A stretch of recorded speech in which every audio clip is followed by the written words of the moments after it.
Hello, everyone, and welcome to our speaking Q&A. We've got Miguel and Daniela in the house. How are you guys? Daniela, you want to start? Hey, everybody. Yeah, just hi. Hello, everyone. And do you want to, as we're waiting for students to get on the feed, just Daniela, we'll start with you. Just tell everybody who you are and what you're all about, and Miguel will do the same with you, and just tell us a little bit about your day, and then I'll check out the feed and see if we have questions from our students about speaking. Okay. Well, as you said in your little intro earlier today, I've been doing this for quite a long time, and most of my TOEFL students have actually been mature professionals. I've only worked with high school students and like younger population in language schools. But as far as private classes, online classes, that's mostly again been the adults and international professionals as well. Awesome. Yeah. Miguel. Well, when it comes to me, just like Daniela mentioned, the introduction that we had in our class was quite insightful. But for those of you who may not know who we are, in this case, me, my name is Miguel Marcano. I am one of the administrators of the TOEFL IBT study group. It's a Facebook group that currently we're hosting over 140,000 members there, where students can go there and ask questions about the TOEFL exam, request help, exchange information with each other. I've been teaching TOEFL since 2009, if I'm correct, the beginning of 2009. And I've been doing it online since 2010. So I've been teaching close to 10 years online.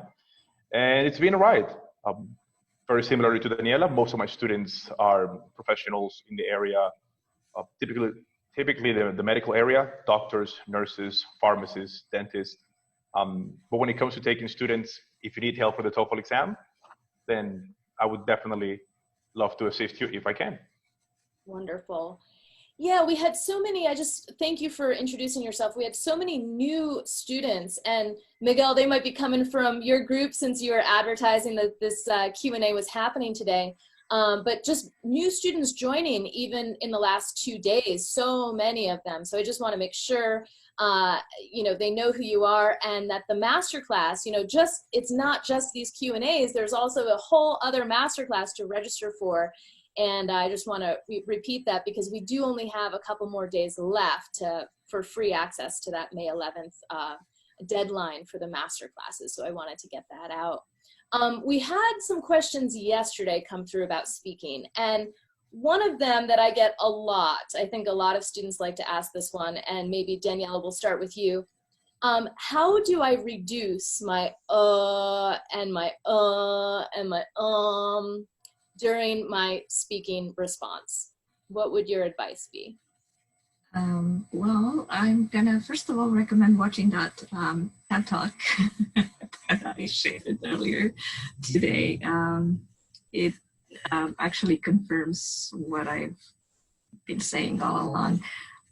It starts with how you feel about yourself and your response, and a lot of students are just lack the confidence. They have the vocabulary, they have the grammar, they have the pronunciation. Everything that needs to be there is there for a good answer. But they shrivel and shrink away when they start speaking. And I'm probably doing the same, right? And that's one of those things that I know it's really hard to fix, but you really have to start telling yourself that, you can do it. You really can. And if you have somebody who's qualified to tell you you can do it, telling you can do it, then trust those people. So trust your coaches. Miguel was saying that he approaches this as almost as a coach. And I was thinking at the same time, this is great. We kind of complement each other really well, because I'm also very interested in that psychological aspect of the whole thing. But like more of a mom rather than a coach. But yeah, there's a lot to be said for just the confidence and trusting yourself you can do it. And of course, practicing. There's like, you cannot skip practice. It's just impossible. Miguel, how about you? How do I get rid of those moments? The way that I tell my students is the speaking section is not a surprise. Before you start speaking, you know exactly how the questions are going to be given. I always tell them, if ETS really wanted to affect you, they would shuffle the questions. And then you would not know which one will be question 1, 2, 3, and 4. But because we know exactly how the questions are going to appear, the right preparation can be, a key factor in eliminating this doubt, this stuttering at the beginning of each response. Also, when it comes to the practices, as Daniela mentioned, practicing is important. But I always highlight the idea of not just practicing a lot, but also making progress as you practice. It is not unusual for me to get students to tell me, I've done 50 TPO assignments, I've read all the books about TOEFL. And I always joke with them and I tell them, if you've done that, why are we here? And then, we just discussed the matter that they're practicing a lot, but when it comes to making progress, they're not moving at the same speed. So I always emphasize quality over quantity. And I tell students, when you're doing this at home, when you're doing a practice activity, whether it is question 1, 2, 3, or 4, feel free to practice bending the rules a little bit. So if you have 15 seconds to prepare for question number one, and you were not able to come up with the examples and the details, take a little bit of extra time. Research if you have to. Google the answers, because the process of practicing is just building those ideas and those examples in order for them to be ready during the real exam. Typically, question number 1 is the biggest issue, because questions 2, 3, and 4, you can just normally just report what you heard, and it's a bit easier. But I always see individuals overemphasizing that particular issue, stuttering. And I tell them, as Anila mentioned, if you are a student and you work in the United States and you're interacting in English most of the time, then you normally can do this well. But for them, typically well means something perfect, something without a shrivel of incorrectness along the response. And I tell them that's not what we're looking for. You can have a little, setback, you can stutter a bit, and you can still get a more than decent performance. So don't let a single, pebble on the road derail you from your goal. If you're stuttering a bit, if you have an issue about your fluency, practice can do a huge difference. But do not overemphasize what you're doing incorrectly. When students struggle with any questions in my classes, and it happens a lot, I always tell them, okay, so this is what you did incorrectly, but let's also see what you did correctly. And then when they start seeing that they're doing a lot of things, on the right track, then that normally increases their motivation, it boosts their morale, and then they'll continue working well. But like Daniela mentioned, your attitude is everything. I was actually, you were saying exactly what I was thinking. First of all, the giving them always the good with the bad, that really helps. And everybody does have strengths and weaknesses, right? So sadly, a lot of, and I'm kind of familiar with a lot of different school systems, having grown up somewhere else myself and gone to school. There are a lot of school systems around the world, and a lot of students we work with come from these systems where there's never, ever any positive reinforcement. They are they're taught to, they're used to being criticized all the time, and only there's only the negatives ever being addressed. And I mean, no wonder that there's no confidence whatsoever in a lot of students. So super important to be aware of what they are doing well and where they do need to improve and help. And that also brings me to the other point. It's, as you said, Miguel, quantity over quality, or quality over quantity rather. Yeah, they can practice all the questions under the sun anywhere on the internet and in the books. But if they do that without feedback from somebody who actually knows what they're supposed to do, they will never improve, because they just simply do not recognize their own mistakes and their own problems. And shortcomings. So really super important to be practicing with feedback, preferably from a professional, but at the very least in a group or with a partner who actually can identify some of those problems. This question came through for you guys.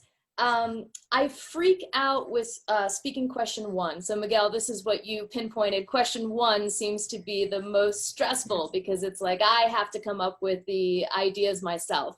So this student says, I freak out with speaking question number 1. I run out of ideas. What would you advise for that student? And maybe Miguel, we'll start with you since you already kind of pinpointed that as a major issue for students. When it comes to running out of ideas, I would actually rephrase that statement because typically it's that they don't see the ideas that they have or they're struggling providing those ideas. There are a couple of things that I always tell my students. The first thing is that evaluators don't care about your answer. And what I mean by they don't care about it is they don't care about the accuracy of your answer. So you are more than welcome to exaggerate the truth, to lie, to give facts and details according to what you can do, what you feel comfortable doing.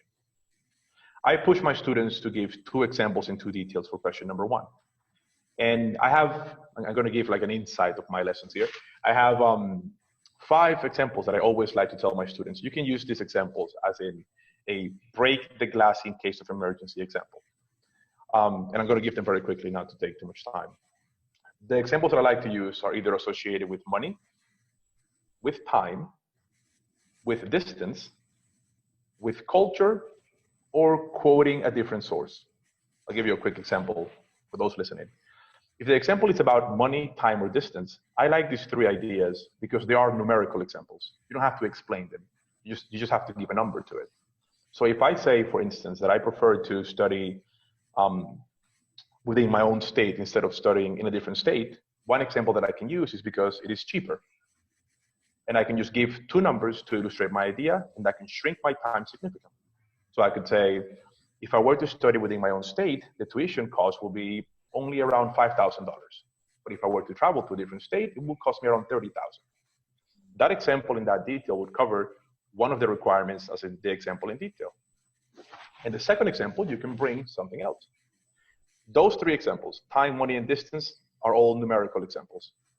The example of culture is a broad idea. So I always explain it as, it could be family, language, religion, celebrations, music, whatever you may want to say.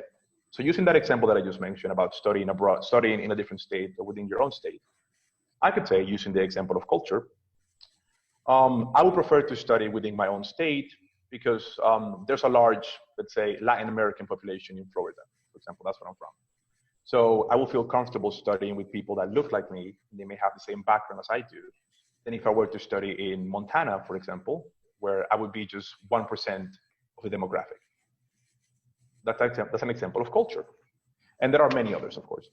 And the last one, the quote example that I like to tell my students, this one is actually very useful if you use it well. The quote example can be basically anything that you want to say, but instead of saying that it's your idea, just quote it to someone else. So I could say, according to CNN, not me, according to CNN, those students who tend to stay within the same state, they're likely to get A's and B's as their average grade. Then in contrast, those who tend to travel away due to distractions, their grades tend to drop to C and D averages. Now, that's not me saying it, that's CNN saying that. So when you use a quote example, it really releases the pressure of you coming up with the ideas because it's someone else who's saying it. These 5 examples, once again, time, money, distance, culture, and quotes, can be very useful for question number 1. And in order to decrease that pressure to go to the source of the question, once again, we know what the question is going to be. It's going to be a choice question all the time. So what I work with my students is build a catalog of ideas. So in our practices, every idea that we use, we try to catalog them. I tell them, make sure to write it down, make sure to remember the example. Because in another question, you can just bring that example that you used about your family, or bring that example that you used about cost, bring the example that you used about your job, and just reuse it, recycle the example. You don't have to be original. I tell my student, it's easier to remember than to think of an answer in 15 seconds. So that's a way to release that stress. Wonderful. Actually reminds me of nodding. somebody asked the other day about what do we think about having like a bank of ideas, and that's what I've been always recommending. It's exactly what Miguel just said. It's, I mean, there are so many examples and little stories that can be used in multiple. The other thing that just occurred to me as you were saying, Miguel, oh yes, I'm gonna add one to your list. Childhood stories. I would always, of course, providing that the student is comfortable with using the past tense, which is a whole other issue. But there's always a place for a little childhood story. And of course, it doesn't have to be their personal story. It can be borrowed from a movie, a book, wherever, their friends. But it's just like they feel a little bit more connected to it when it's from their own experience, and that usually gives a much better and much more authentic answer. Sure.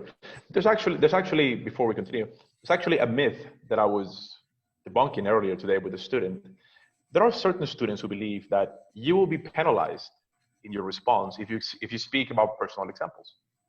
And one of the things that I tell them is, the TOEFL exam, we have to take it at face value. We have to take the question exactly how the question is given to us. I've had that approach for the longest, and it has worked for me quite well when I take the test and with my students and their the results. And I told them, every time you hear something online, whether about things that you can or cannot do, always ask for the source information, because it's easy for me to, put some information out there and say you can never give a personal story, and then that just, snowballs into a bigger situation, and it becomes a reality. And when I ask those students where that information is coming from, they're like, oh, I don't know, I just saw it online. And I'm like, well, I've seen lots of crazy things online, and lots of those are not true. So when they realize that the TOEFL exam question number 1 is not so restricting as I thought it was, then today I had that case with a student. When she realized that she could give personal examples, she went from being to just telling me, well, this happened to me when I was younger, and then she gave me an example. Yeah. Or I'm struggling with this right now. And just like Daniela mentioned, she was telling me, I'm a horrible liar, so it's easier for me to give examples that are true. And I said, great, just don't let those examples, keep you from telling a quick answer. Because I had the same situation with another student, last example. She was giving me an example about the salary, difference between a salary of a pharmacy technician and a pharmacist. And she took like 10 seconds just thinking about the number. And then I told her, stop right there, just give me a number. It doesn't have to be accurate. You can tell me technicians make $15,000 per year and pharmacists make $50,000. We don't have to have an accurate number. So in that case, lying is a bit easier. But like Daniela mentioned, if the example can be from their childhood, from their memories, or someone around them, it's a bit easier. You're right. There's so many students who take really long time to just get out of that box of reality, because they just don't feel, they feel dishonest if they're telling somebody else's story as their own. And a lot of them are just not okay with that. Oh yeah, that happens quite a lot.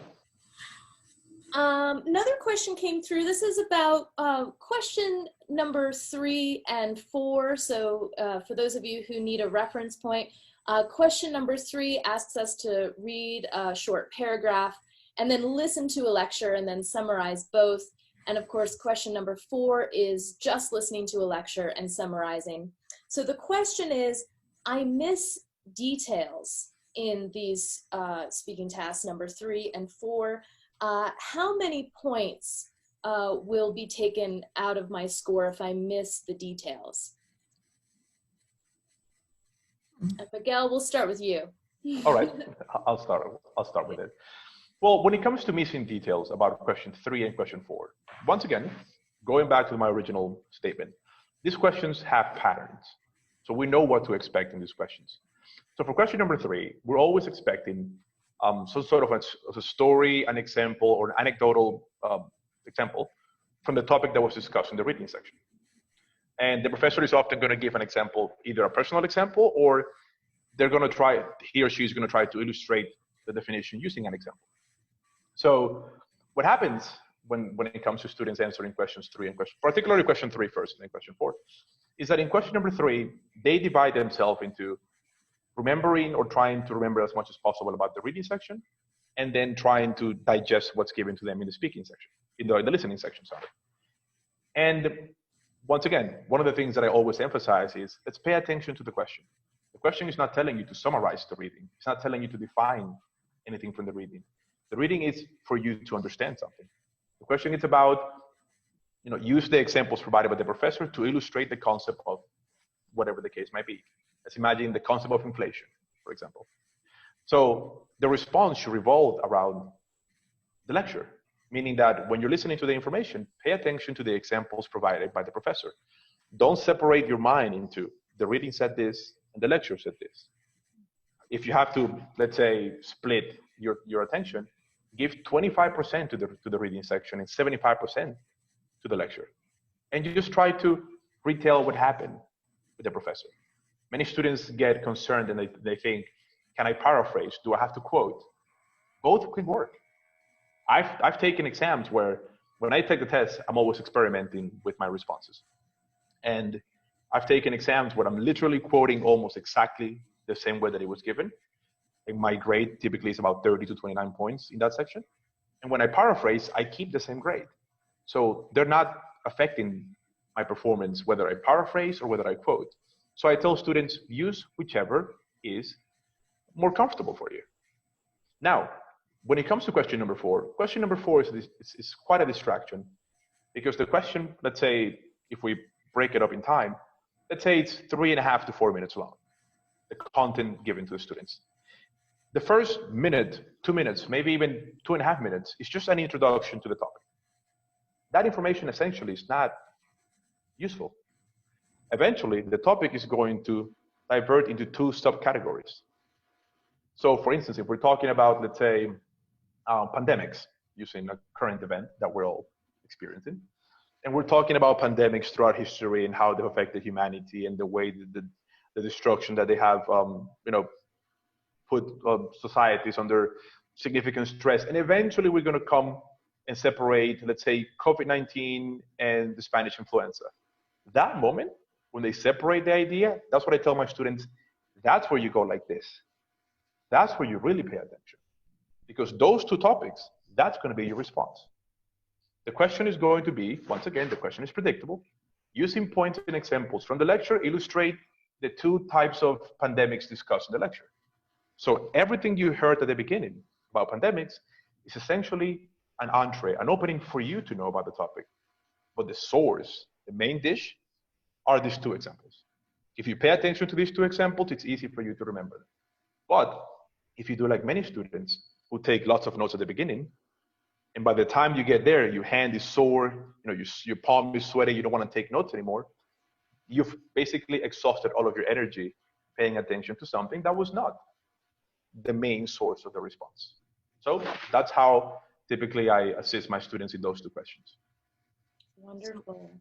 Yeah, To you, same question. If I miss the details, when it starts to get detailing, if I miss those details, is my score going to drop?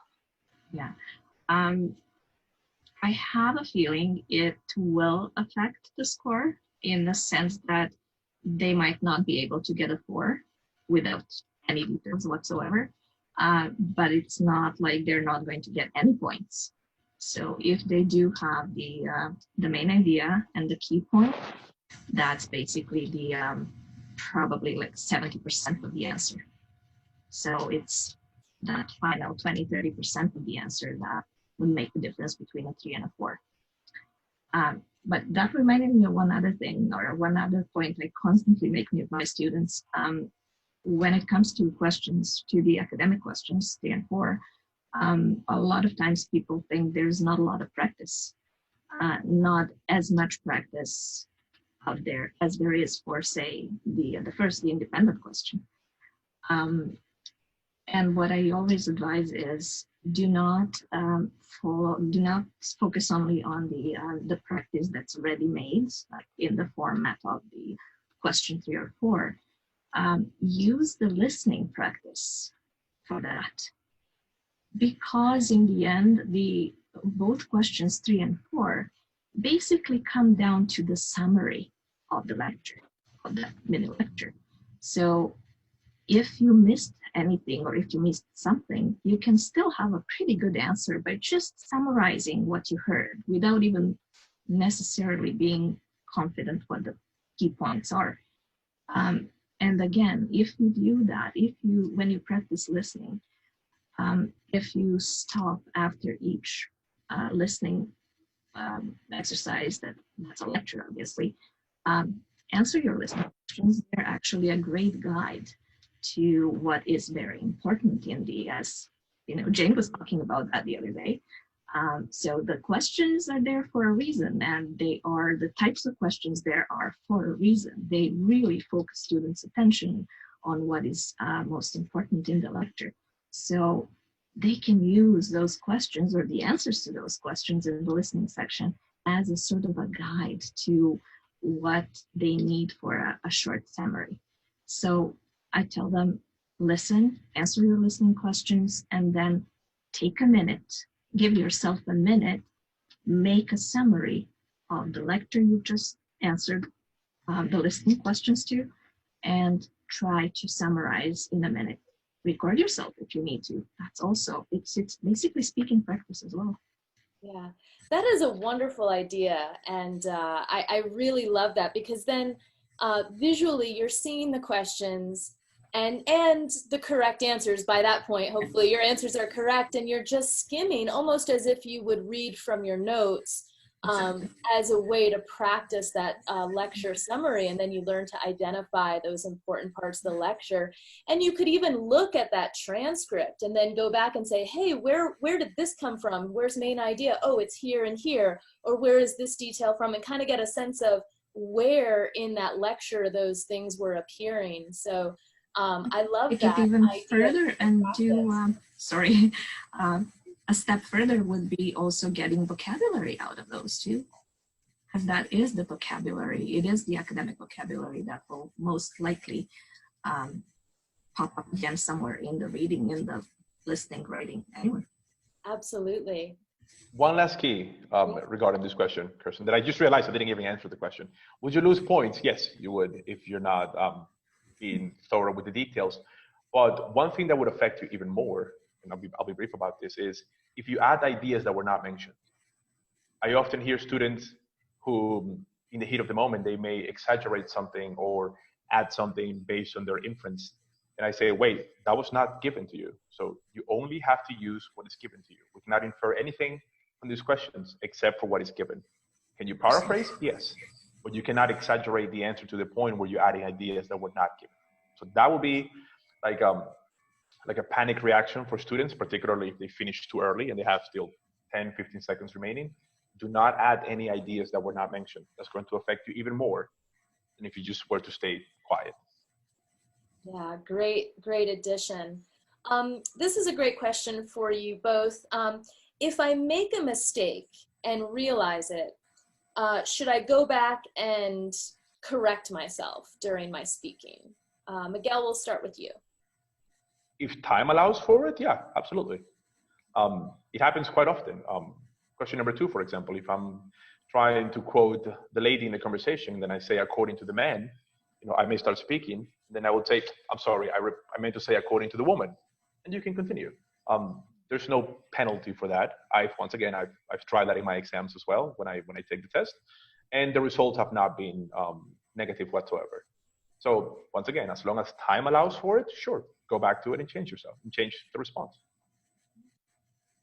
I think it's even worse if like sometimes I'm thinking it's probably better to just keep going and give it your all than to stop and correct yourself and then lose your spot and then confuse yourself altogether. That happens to people stun themselves in the middle of the answer, and if they start focusing and dwelling on the mistake they made, they sometimes actually ruin it, although they might have had a really good answer. Yeah, and I guess it comes down to, I mean, both your answers point to what kind of mistake are you making? Yeah. So if it's, you know, something of content that's really important, if you keep calling the man says, the man does this, the man's opinion, and it's really a woman, I mean, that's a very significant mistake that I think does need to be corrected. However, if it, you know, is a grammar mistake and you are making a couple of those, you know, every couple of sentences, you are going to run out of time if you try to self-correct everything that you do. So you do have to at some point just move on, like, whoops, I made that mistake and I'm just moving on. So I guess it depends on the mistake, whether you go back to correct or not, and you have to just learn to discern when is appropriate to do that. I mean, there are a lot of times when, and Miguel also mentioned this already, one of the most common mistakes would be mixing he, she. So if a person does that once in their entire answer, I know it's a slip. It just happens. But if it's a consistent mistake, yes, then it becomes a problem. So, Yes. that's fine. I have an interesting question here about speaking task number 4, the summarize the lecture. What is an effective way to begin to answer this question? The student wants to know, do I repeat the question or do I just start right away summarizing what the lecture says? And again, we'll start with Miguel. What's your approach to question number 4? Once again, my whole, let's say, core in the way that I teach is to simplify the test as much as possible. So typically, if you use the question as your starting point, it's a bit easier to organize your thoughts. Now, does that mean that you have to rephrase the question, the whole question? Not really. If the question is, once again, using points and examples, illustrate the 2 concepts of, let's say, the 2 different types of teaching methods, online classes and in live classes. I would normally start that particular response by, the professor illustrates 2 different concepts of teaching. He begins with online classes, and I would just give the example according to what the professor mentioned. So I do use like the tag of the question as my starting point. But if the student feels more comfortable just saying there are 2 examples provided, example 1, online classes, the beginning is not normally going to affect the response. It's all about, in fact, I tell students, it's very important for you to start well and to start in a way that it can be, you know, simple and connected to the question. Because what I often see is that students want to give these professional answers, and sometimes I joke with them because they give me this, you know, like Victorian English responses, and I'm like, guys, just simplify your vocabulary. Like, what are we doing? And once again, it comes to the myth of if you use complicated words, you'll get more points. And I tell my students, well, that's an interesting point of view because what you consider complicated may be very simple for me. So, you know, the idea of a complicated word, sure, there are certain words that are kind of considered more common, and those that are more, you know, rare and difficult to find vocabulary. But I tell my students, simplicity, guys. If you want to use the question, which I endorse and recommend, use it just so you have a narrative. You have a beginning, then a middle, and then an end. But if you feel confident enough to begin at your own pace with your own, let's say, prompt, and it's going to follow the question, then go ahead. Daniela, any thoughts on this one? Well, there's always the typical, according to the professor, according to the speaker, and then and there's nothing wrong with that. I have a feeling that people sometimes think that they don't want to repeat that all the time, that it kind of feels too like overused. And I was like, it doesn't matter. Again, Miguel was saying, make it simple and do what they ask you to do. And this is what they're asking you to do. If you are lucky, if you do well, you're only going to have to do it once. That's it. So nothing wrong with templates. Students have that all the time. And I don't have a problem with templates. Of course not, when they're used appropriately. They're a great little crutch or frame in the beginning. And again, it's nothing wrong when they work. Now, I want to add to Daniela's comment here.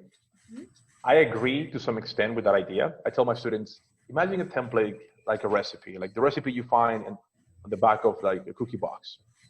And that recipe can show you how to do cookies, the questions, the responses the right way. Now, if you want to enter a cookie competition and you want to be within the top 3 bakers, following a generic recipe is not going to give you first, second, or third prize.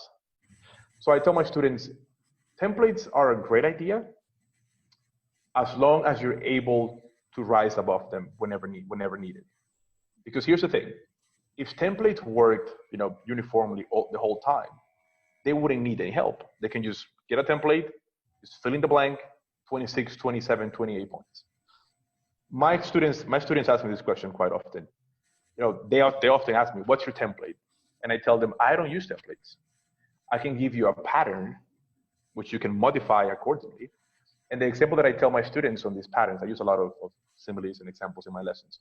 I tell them, guys, imagine a pattern, imagine a template like a uniform. So imagine that you have a uniform, typical uniform, and you're going to use that uniform to go out. If you're going to go to work, great. If you're going to go to school, great. But if you're going to a party, the uniform may not be the right way to dress. If you're going to a wedding, you're not going to look great. If you're going to the beach, you're definitely overdressed. So depending on the question, templates can work really well to get you started. And I understand the importance of, giving them like an easy platform to begin. Normally that beginning, those first 5 seconds are important. But try to rise above them. I'll give you one quick example. And I always quote Michael Gurayan in this example, because every time I see people writing and I see my own example is a compelling example of this, I say, I know exactly where you got this from. And I can stop right there and I can tell them, I know exactly the pattern that you're going to follow in the entire essay. And I told them it's not bad. I mean, Michael is a great tutor and that pattern works really well. But I told them, don't be lazy. That statement that you like to use so much, modify it.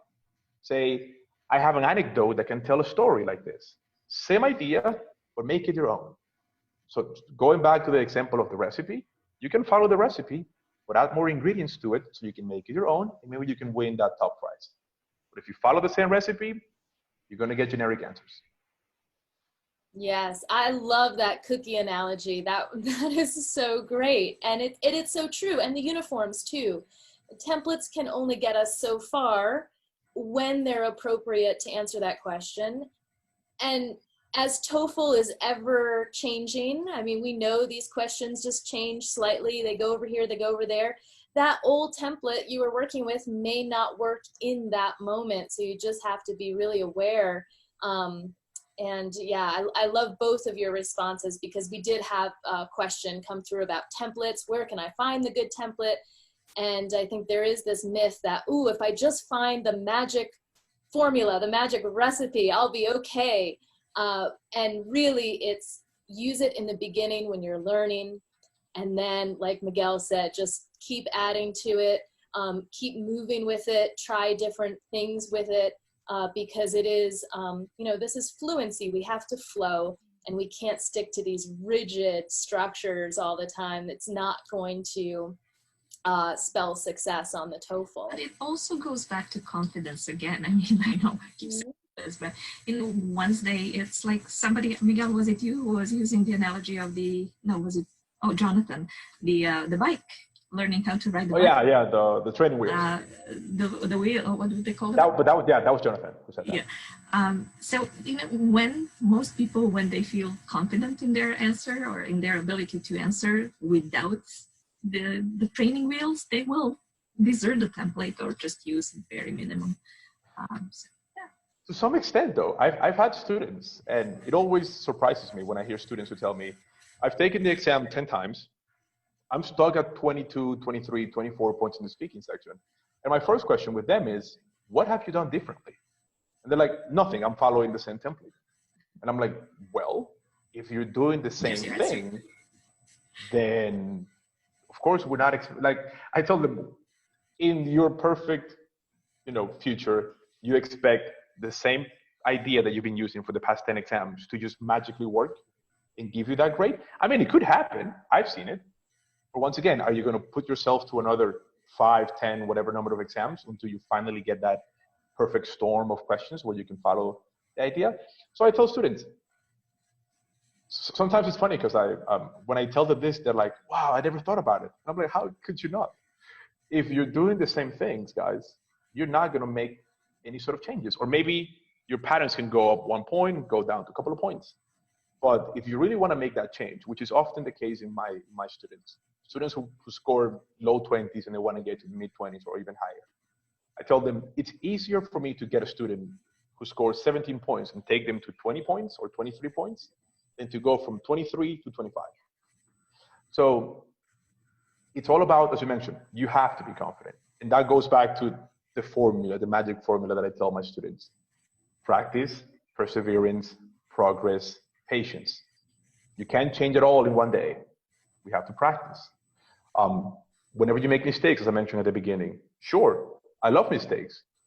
And I tell them, I actually will prefer you to have a lesson where you have 100 mistakes, because then I can actually teach you how to fix 100 things. But if you do my lessons and there's nothing wrong with your response, I feel bad because you're paying me for a service and I'm telling you, you're doing well. So as going back to the beginning, what Daniela mentioned, even in the US, we've grown used to focusing on the mistakes, but then seeing the mistake as something negative. I tell my students, I love mistakes. Be happy when you make a mistake, as long as you're not repeating it. So if you're struggling, going back to a simple example, if you're always confusing the subjects and you say he instead of she, I often do funny things with my gadgets here. Like I have my cell phones, for example, and then I put like a picture of a woman and a picture of a man. And then when they say she, I pull up the man and I'm like, she? And they're like, wait, no, I mean the other guy. So find a way to make it fun, but mistakes are part of the process. Time is part of the process. I'm pretty sure you guys can relate. Students who come to us and telling us, my deadline is in a month. If I don't pass the exam in a month, my whole future is in shambles.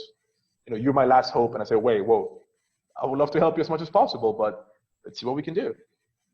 Having a TOEFL tutor does not promise success. If that were the case, I think we would all be driving different vehicles, living in bigger homes, and we will be in private islands right now. But the right help, it's important. Understanding that a template can help you go the distance, but then you will need to walk a bit further in order to get to what you need to. And typically that's where we come in and help them go the extra mile. It's important to know that. So once again, understand that if there were a magic formula that would guarantee 26 all across the board, we wouldn't have jobs, and the TOEFL exam wouldn't even be a problem anymore. So because that hasn't happened, and we're all looking for that, because if I had that magic formula, I would put it in a course, and once again, I'll be on an island. Until we find that result, we have to continue with the process that we're using. Yeah, and I'm just laughing over here because I've been saying the same thing for years. If I had a magic pill to give you, I would, and I'd be so rich right now, but I don't. And your point about making mistakes, I've seen so many students who are so shy and they don't want to make a mistake, and it impedes their progress. And the students who are not afraid of messing up, who will just start speaking, and they don't really care about making mistakes. Those are the ones that progress faster. Because every mistake you make, like you said, I'm happy when you're making 100 mistakes, because every single one of those moments is a learning opportunity. That's when you really grow, when you make the mistake and then become aware of that and then work to change that pattern. That's growth and evolution. And I do want to be conscious of our time here. Daniela, do you have any last words of advice? I was, as we were talking about this, I have to steal a quote from some. I can't even tell you who said it because I've heard it multiple times in all sorts of presentations on all sorts of topics online. But basically comes down to you have two options. You either succeed or you learn from your mistakes. Notice nobody mentions failure, so I'm gonna leave you with that. You either succeed or you learn from your mistakes, but you learn. Yes, yeah. And then you succeed. Yeah, and I think with that, that might be the perfect note to end with. Thank you so much, Miguel, for being with us. Thank you, Daniela, for both sharing your wisdom and your time with us. These students are just showing just a lot of appreciation and gratitude. I don't know if you've been following along, but if you haven't, they are just loving all of your classes, what you're doing. So thank you, thank you, thank you for showing up and doing this Q&A with us as well. Thank you. My pleasure to help. Everybody who's here today. Yeah. All right, and we'll see you tomorrow for our last Q&A. Danielle is going to come and join me, but I'll be answering your questions all about the writing section. So I'll see you all tomorrow, and thank you. Have a wonderful rest of your day or evening, wherever you're at. Take care. Bye. Yeah.